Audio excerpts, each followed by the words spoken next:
What's going on, guys? This is another premium episode highlight. You can gain access to all of the premium episodes by clicking the link in the description. Sign up for just $5 a month. I enjoy this snippet. Last thing I want to talk about is a very interesting topic that I read in an article about development academies in England and these kids. We're completely shifting topic now.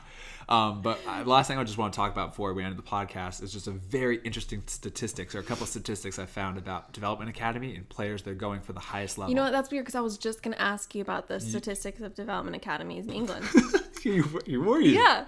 Wow, what a coincidence. Yeah, I was going to be like, what have you heard lately about that? Well, this is perfect because now I can talk about it. Perfect. But a very, very cool thing. So players age 16 in England that are in a professional academy. So this is like the best 16-year-olds in England right now that have not made it but have gotten very close. In professional academies, 50% of them will be out of the game, out of the professional academies, out of the professional setups by age 18. And 75% will be out of the professional setup, professional game by age 21. That's crazy. And so this is a topic I've wanted to bring up a lot. And I think I might do a full YouTube video about this. You should. But it's about backups, And I do think that you can go 100%. Some people are like, I don't believe in backups. Yeah, because they think that it takes your time away. And I agree to an extent, because I think that if you want to be a pro soccer player, you need to be focused 100% on becoming a pro soccer player. And if you want to make it to the top of the top, the tippy top, EPL, that was cute. The tippy top. The tippy top. You got to have 100% focus about reaching that. And the more backup plans you have, the more you can go, I'm done. I have this to fall back on when stuff doesn't go right. However, all these kids are now, you watch, and there is profiling. This article I was reading was profiling kids and players that had dropped out, that did not make it, whether it was an injury or they just weren't good enough or they got cut or whatever, and followed their lives now. And some players were doctors. Some players were in prison. Some players were playing at the lower leagues and they were working in factories. And it was all about their backup plans. And I really do think that you need to have some sort of backup plan, because you have time to do something else. And like this, become elite in general. The thing that you're listening to me right now focused on was my backup plan for when it didn't work out in the USL, because I thought it's going to be, even if I make it to the pro level in the USL, which was my goal, I'm not going to be setting myself up for life. I need a backup plan afterwards. Mm-hmm. And I knew that I could do this while training. I knew that this wasn't going to take away from my training. It wasn't going to take away from me becoming a pro. And actually, like we've talked about, it helps me. Yeah. But backup plans, 100%. What are your thoughts on that? I think especially with soccer, because as you've heard from that one guy at the beginning, Santi Carzola. Yeah, like no matter how good you are, you never know when it's going to be the end. Yeah. At all.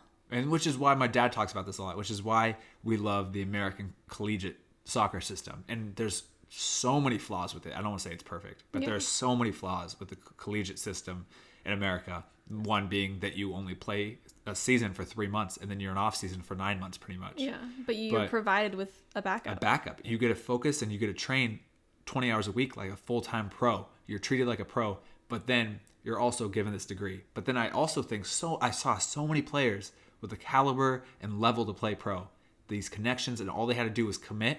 But since they had that backup plan of a degree, they're like, what? Should I do all this effort to maybe get a USL contract, or should I just go and enter the business world and make 6 times? I mean, this is going to require like a whole nother podcast. Yeah. But I think it's also about timing, because with those people that you're talking about, and this is like what you did, you were like, I will never be as fit as I am now. Like, I will never be as young and athletic as I am now.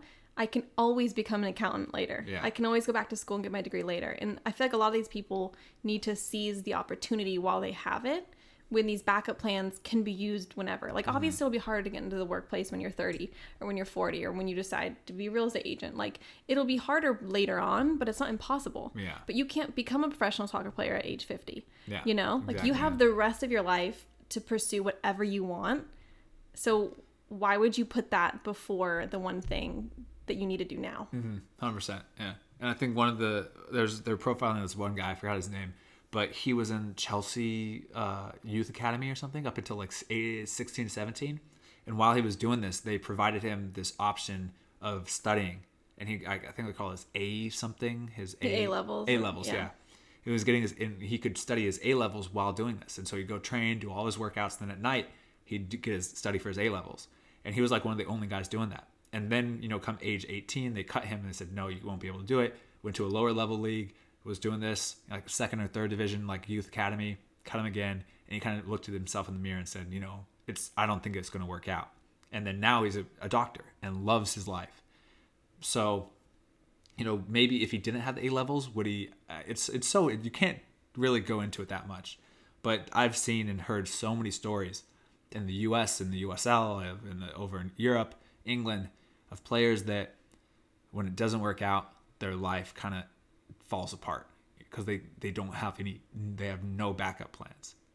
So just something to think about, It was the article was a little depressing to read because you saw about how unlikely it was. Mm-hmm. And I really think you should go at it. Yeah, I don't think you're ever like too good to have a backup plan. Yeah. I think it's like something that people need to be more humble about. Santi Cazorla, if you would ask him 3 years ago, does Santi Cazorla need a backup plan? You'd be like, no, are you kidding me? He's Arsenal. He's killing it. He was a Villarreal Arsenal. Me out. I'm like, who's that? I have no idea. But the truth remains, like, it's just something for you guys to think about.